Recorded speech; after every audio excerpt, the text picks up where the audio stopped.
नमस्ते बच्चों। आज का हमारा विषय है अर्थालंकार। इससे पहले जो हमारी वीडियो थी उसमें हमने शब्दालंकार के बारे में आपको बताया था। अगर किसी बच्चे ने वो नहीं देखी हो वो वीडियो तो आप वहाँ पर जाकर चैनल पर देख सकते हैं। ठीक है, तो चलो स्टार्ट करते हैं। और आपने किसी ने चैनल सब्सक्राइब नहीं किया है तो पहले सब्सक्राइब कर लें। ठीक है, चलो। अर्थालंकार, जिस अलंकार में अर्थ के माध्यम से काव्य में चमत्कार उत्पन्न होता है वहाँ शब्दालंकार होता है। अब अर्थालंकार के प्रमुख भेद। इसके प्रमुख भेद हैं उपमालंकार, रूपक अलंकार, उत्प्रेक्षा अलंकार, मानवीकरण अलंकार, अतिशयोक्ति अलंकार, अन्योक्ति अलंकार। उपमेयोपमा अलंकार, उल्लेख अलंकार, विरोधाभास अलंकार, दृष्टांत अलंकार। ये जो हैं आपके रूपक अलंकार, यहाँ से आपके ये सिलेबस में है। ठीक है, और ये आपके सिलेबस में नहीं है, तो जो हमारे सिलेबस में है वो ही आज हम पढ़ेंगे। ठीक है, चलिए आगे देखते हैं। उपमालंकार। उपमालंकार, जब किसी काव्य पंक्तियों में दो वस्तुओं में विभिन्नता रहते हुए भी उनके रंग, रूप, भाव, दशा, आकार, स्वभाव, स्थिति, गुण, अवगुण आदि की समानता करते हुए तुलना की जाए, वहाँ क्या होता है? उपमालंकार होता है। ठीक है, दूसरे सरल शब्दों में हम कह सकते हैं कि जहाँ एक वस्तु या प्राणी की तुलना अत्यंत सादृश्य, सादृश्य का मतलब होता है समानता, के कारण किसी अन्य वस्तु या प्राणी से की जाए, वहाँ उपमालंकार होता है। ठीक है, जब एक वस्तु या प्राणी की तुलना हम उसके समान किसी वस्तु या प्राणी से करते हैं, वह उपमालंकार होता है। आगे देखिए, जहाँ गुण, धर्म, क्रिया के आधार पर उपमेय की तुलना उपमान से की जाए, वहाँ उपमालंकार होता है। अब आप कहेंगे अभी उपमेय और उपमान क्या होता है, तो आइए इसके बारे में जानते हैं।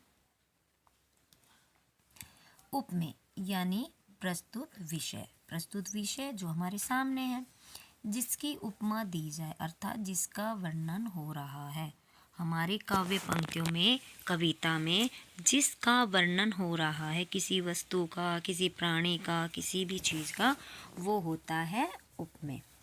नेक्स्ट देखिए आगे, उपमान। उपमान का मतलब है अप्रस्तुत विषय, जिससे उपमा दी जाए। सरल शब्दों में हम कह सकते हैं कि जिस प्राणी वस्तु से उपमेय की तुलना की जाती है वह उपमान कहलाता है। ठीक है, अब आगे देखिए इसमें उपमावाचक शब्द। अब ये उपमावाचक शब्द क्या होता है? उपमेय या उपमान में समानता या तुलना प्रकट करने के लिए जिन शब्दों का प्रयोग किया जाता है उन्हें उपमावाचक शब्द कहते हैं या वाचक शब्द कहते हैं। तो इसमें कुछ नीचे महत्वपूर्ण वाचक शब्द दिए हुए हैं, जैसे ज्यों, त्यों, सा, सी, सम, जैसे, समान, तुल्य, सदृश, सरिस, तरह आदि। तो इन शब्दों से उपमालंकार की पहचान होती है। यदि आपको काव्य पंक्तियों में, कविता में या किसी भी उदाहरण में परीक्षा के दौरान आपको ये पहचान नज़र आए तो आप समझ जाना वहाँ उपमालंकार है। आगे देखिए, साधारण धर्म। उपमेय और उपमान का परस्पर समान गुण या दोष या विशेषता बताने वाले शब्द साधारण धर्म कहलाते हैं। उदाहरण क्या है इसका? अब एक उदाहरण के माध्यम से जानते हैं। चांद सा सुंदर मुख। ठीक है, चांद सा सुंदर मुख। अब देखिए यहाँ पर क्या है? चांद है उपमेय और मुख है उपमान। ठीक है, तो अभी हमने इससे पहले क्या बताया था? उपमेय और उपमान में जिसका वर्णन हो रहा है। ठीक है, तो यहाँ क्या हो रहा है? चांद का वर्णन हो रहा है, चांद का वर्णन हो रहा है, तो चांद उपमेय है और मुख्य क्या है, उपमान है। ठीक है, यहाँ तक आ गया आपको समझ में। अब आगे चलते हैं, उपमा अलंकार के दूसरा उदाहरण देखते हैं, इससे आपको और अच्छे समझ में आ जाएगा। अब क्या है, उसका हृदय नवनीत सा कोमल। ठीक है, पहली बात अभी मैंने बताया था उपमा अलंकार की पहचान, तो यहाँ क्या है, सा। देखिए यहाँ पर इस उदाहरण में सा है, तो इसे देखकर ही आप पता लगा सकते हैं कि ये तो उपमा अलंकार है। अब देखिए, कई बार परीक्षा में उपमेय, उपमान, साधारण, धर्म, वाचक शब्द पूछ लेते हैं। तो हृदय क्या है, उपमेय, नवनीत उपमान, कोमल साधारण धर्म, और सा उपमावाचक शब्द। ठीक है, यहाँ तक हो गया। चलिए अब नेक्स्ट है रूपक अलंकार। रूपक अलंकार में क्या होता है, जहाँ उपमेय पर उपमान पर आरोप किया जाता है और उपमेय और उपमान में अभेद बताया जाता है, वहाँ रूपक अलंकार होता है। अब एक आसान परिभाषा में इसको समझते हैं। दूसरे सरल शब्दों में हम कह सकते हैं कि जहाँ उपमेय पर उपमान का आरोप किया जाता है वहाँ रूपक अलंकार होता है, अर्थात उपमेय और उपमान के रूप या गुण में अत्यंत समानता होने के कारण कोई भी अंतर दिखाई न देना रूपक अलंकार कहलाता है। ठीक है, मतलब उसमें रूप या उसके गुण में समानता, अत्यंत समानता होती है, फिर भी कोई अंतर दिखाई नहीं देता। रूपक अलंकार में महत्वपूर्ण बिंदु, अब इसको आपको ध्यान रखने योग्य बातें हैं, ये आपको परीक्षा में अच्छी रहेगी ये बातें। देखो, इन काव्य पंक्तियों में साधारण धर्म और वाचक शब्द नहीं होते, बल्कि यहाँ उपमेय और उपमान के बीच योजक चिन्ह होता है। ठीक है, यहाँ पर उपमान है, ये उपमान है, उपमान।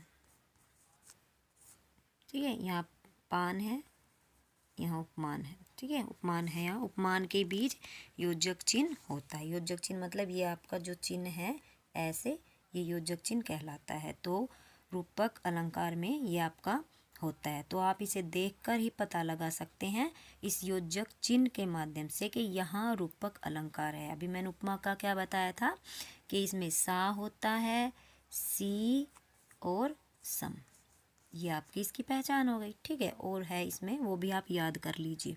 और रूपक अलंकार में योजक चिन्ह होता है। ठीक है, इसका उदाहरण देखिए, मैया मैं तो चंद्र खिलौनों ली हूँ। निम्न वाक्यों में चंद्र क्या है और खिलौना, इसमें अभेद बताया गया है। ठीक है, यानी जो चांद है उसको खिलौना मान लिया गया है।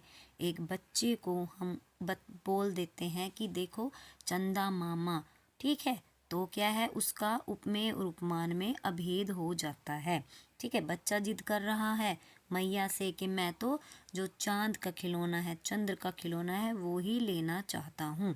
ठीक है, अब आगे देखिए, इसमें उत्प्रेक्षा अलंकार। जिन काव्य पंक्तियों में समानता के कारण, मतलब सिमिलैरिटी होती है, तो उपमेय और उपमान की संभावना या कल्पना की जाती है, वहाँ रूपक अलंकार होता है। संभावना मतलब उसको कंफर्म नहीं होता उसको कुछ भी, और कल्पना मतलब हम एक कल्पना करते हैं। यह संभावना या कल्पना रूप रंग गुण के कारण होती है। आसान शब्दों में हम कह सकते हैं कि जहाँ अप्रस्तुत को प्रस्तुत मानकर उसका वर्णन किया जाए वह रूपक अलंकार होता है।